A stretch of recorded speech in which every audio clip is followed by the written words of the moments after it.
So welcome back to Inside the Changing Room. I mean, it's been a while, hasn't it, since we've last recorded an episode, but we're so happy to be back. And we're back with a bang, of course. Today, we're joined by a man who is none other than a Bristol Rovers legend. He's also represented Sheffield Wednesday and he's now at Northampton. Of course, that man is Chris Lyons. Chris, how you doing, pal? I'm all good, mate. I'm all good, yeah. Lovely stuff. We're also joined today by James, as usual. I mean, how good is it to be back, James? So good, and what a guest to have! What a guest to have! He's played a number of appearances in the Football League, and unfortunately, I remember him scoring, going round half my team away at Gills and scoring a last-minute winner. So I don't thank him for that. But no. So thank you so much for coming on, Chris. Really appreciate it. No, that's all right. Cool. Yeah, I mean, to start, Chris, let's just talk about, right at the beginning. What is your earliest sort of football memory that inspired you to get into the beautiful game?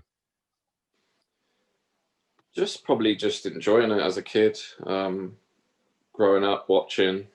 Used to go like week in, week out, watch Bristol Rovers. And then obviously like playing as much as possible, playing at school, playing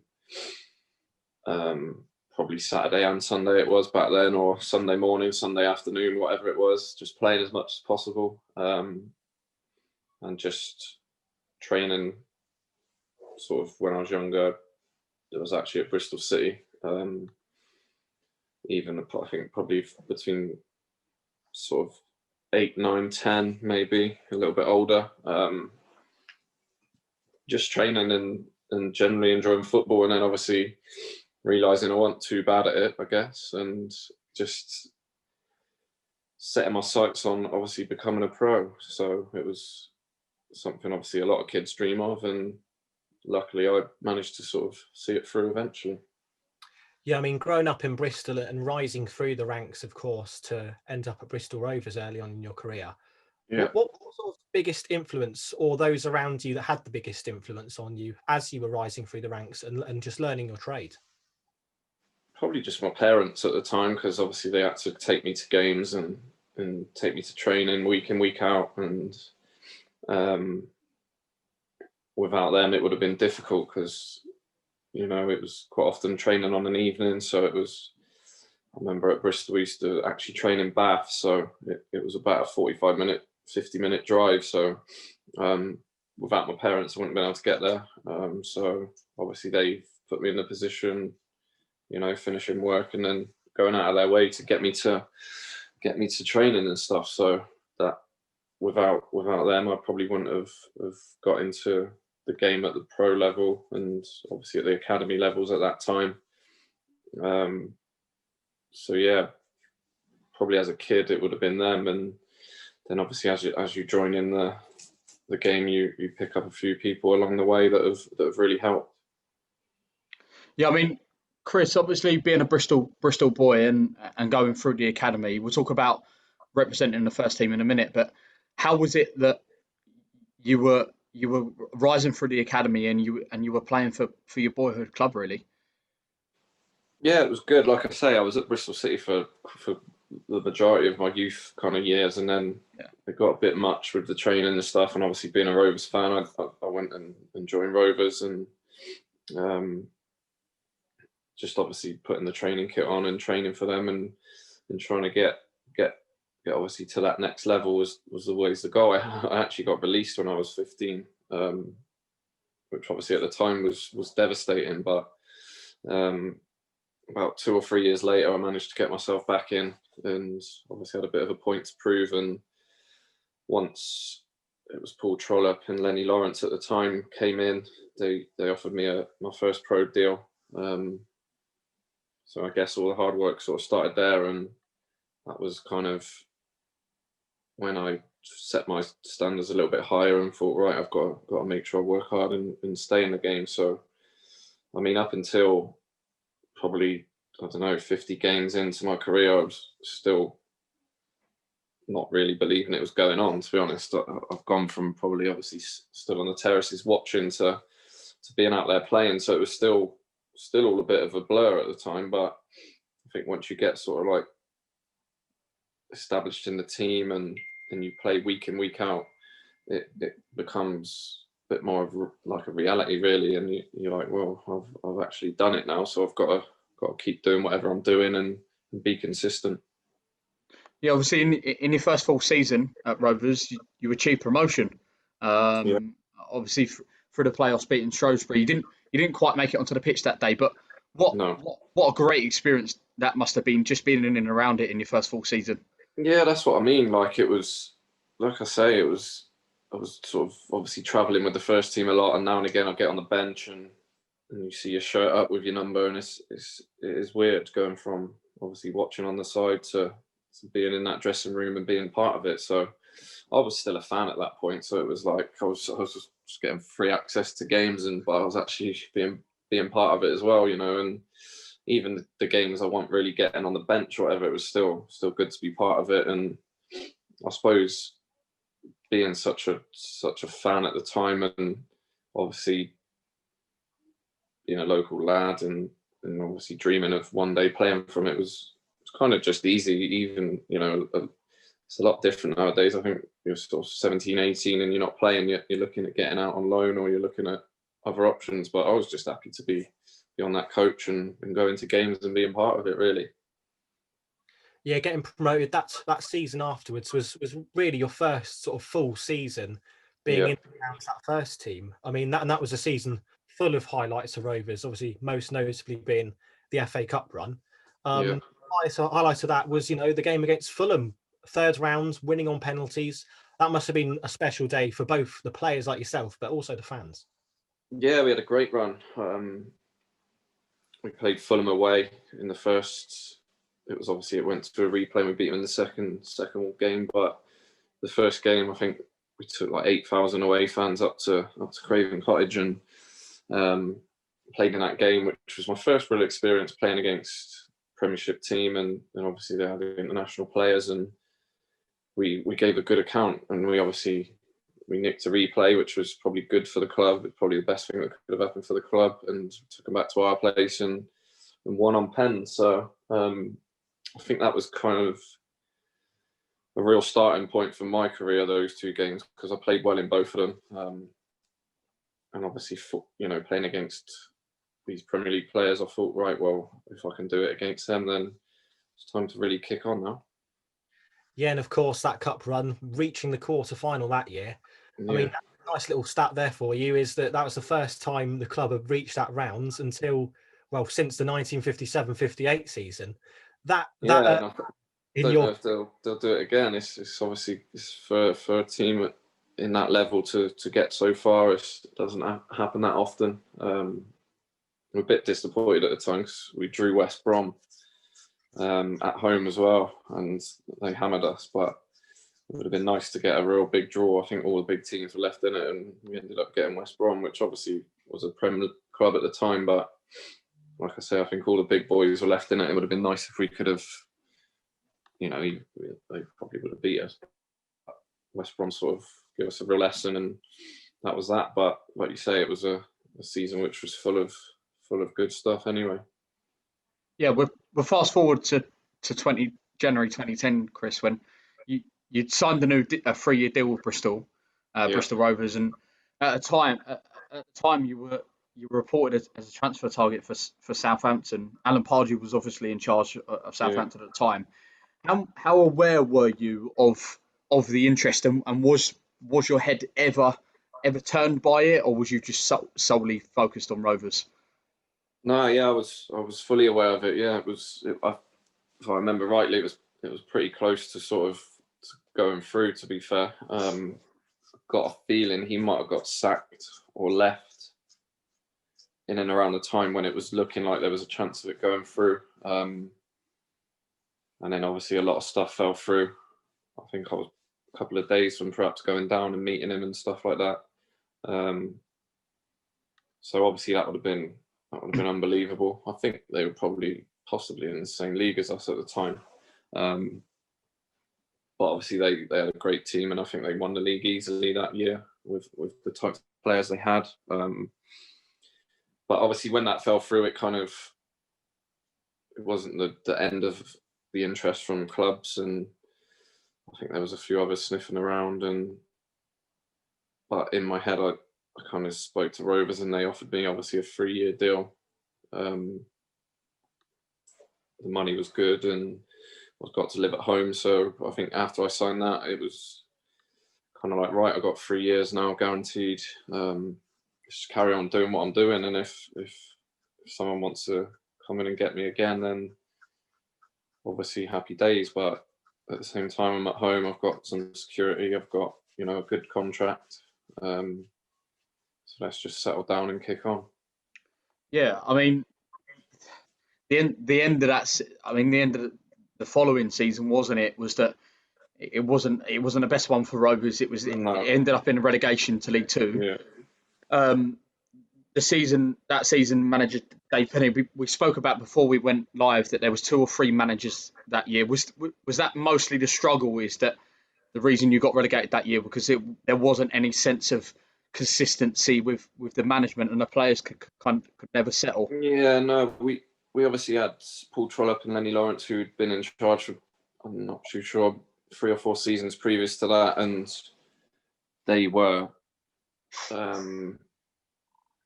consistently doing well. And I think just at the start of that season, we just had such a bad spell. And I guess when things like that happen, you see it now. The manager is the first kind of casualty. So yeah, I think when they went, it was obviously vital for the club to bring someone in who was going to take over the reins, and they didn't really do that. And from when the new management duo came in, it all started going downhill from there, really. We lost a lot of our big players. We signed a lot of players that weren't good enough. We didn't have the greatest dressing room. We were losing games constantly. So for me, it was probably just time to be a bit selfish and make sure I was doing well. And I think obviously I've done that because start of the next season I was out of there anyway. So yeah, you did. You re-signed for Bristol Rovers on loan in March 2015. yeah. Was it a case of you were close to home and you needed to get out of Vale? Is that what it was? Yeah, I was kind of in and out of the team. I was kind of driving up and back 2-3 times a week from Bristol at the time. So I had my little girl back in Bristol by now. And it was the manager, Rob Page, at the time. He knew my situation, and he said, look, I'm not going to stop you from going out on loan or whatever. If you want to go somewhere, I think I probably could have gone out in Jan. But then it kind of got to February, March, and obviously the only options then are conference. So I think I went home and I was chatting to my mum, and she said, why don't you try and get back to Rovers? And I was like, there's not a chance, because obviously like the way I left and my relationship with the chairman and stuff like that wasn't great when I left. And I kind of thought, well, I don't know if that's going to happen, to be honest. So I literally just chucked it into my agent to see if they want to do it, and I'll go back to the end of the season. And they said, yeah, we'll do it. And obviously I had to make a choice. Do I drop down from League One to the conference? And I thought, do you know what, I'll do it. I'll go back there and prove a few people wrong.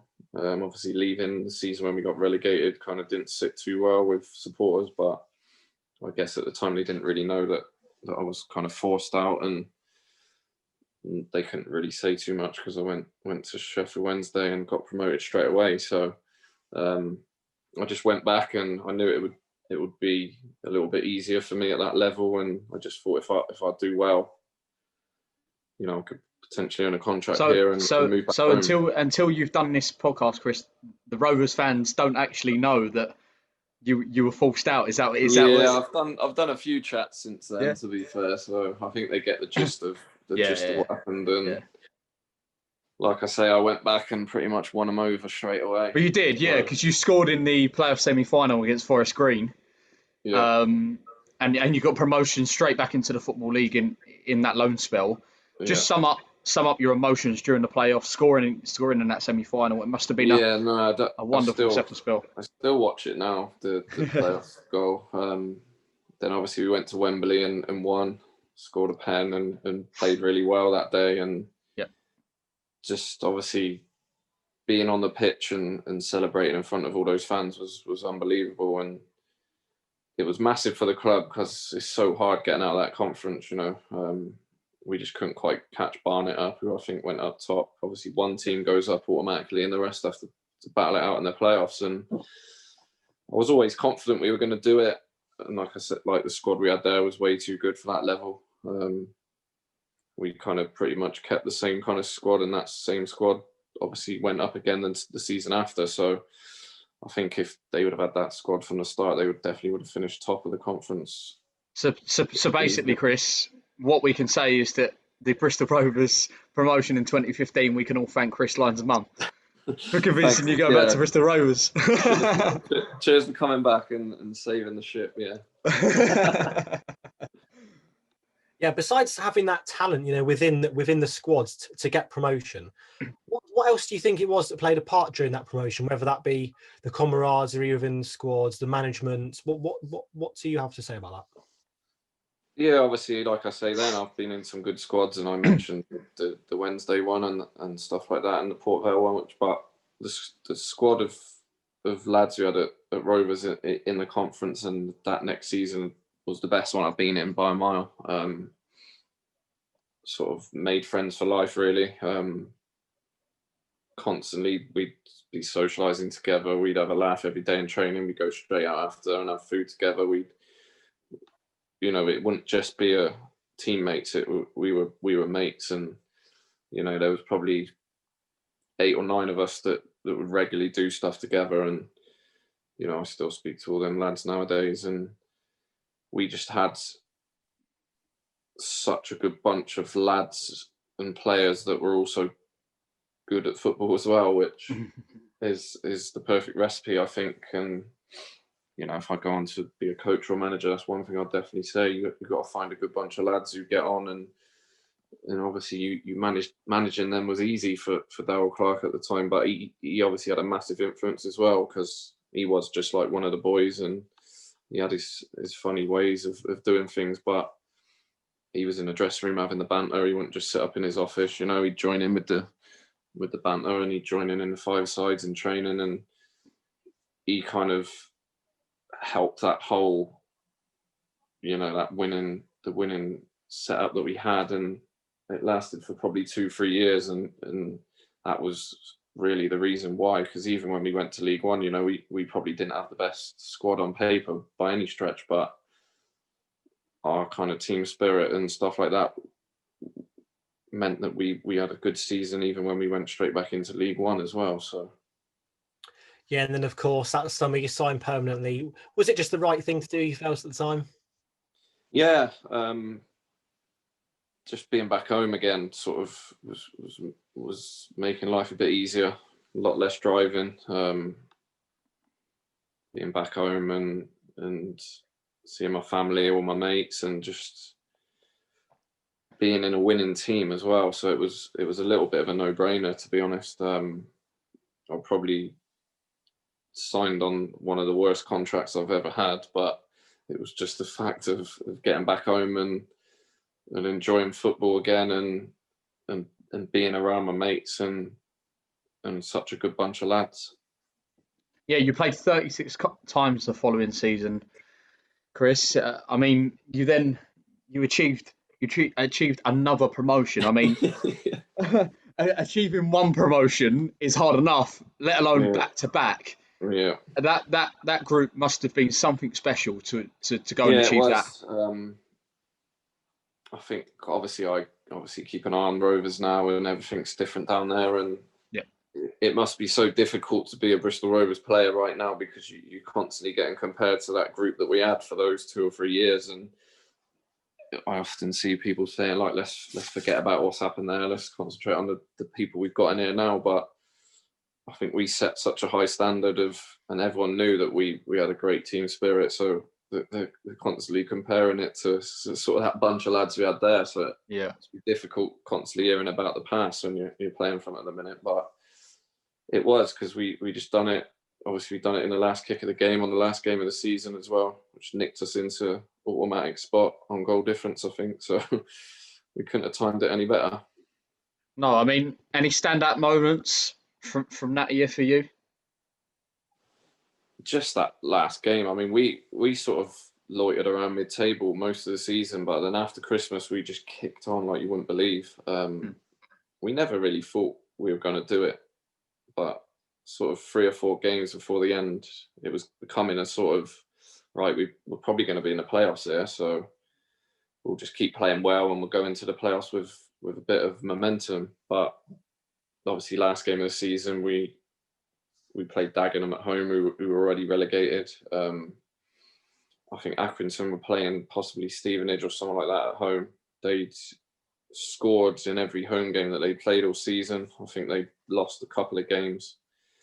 So we were just thinking Accrington are going to win. We'll probably win and we'll end up going in the playoffs. But obviously Stevenage managed to keep the first clean sheet at Accrington's ground all season, and we nicked one in the 96th minute. So sometimes when your luck's in, fairy your tale, luck's in, isn't it?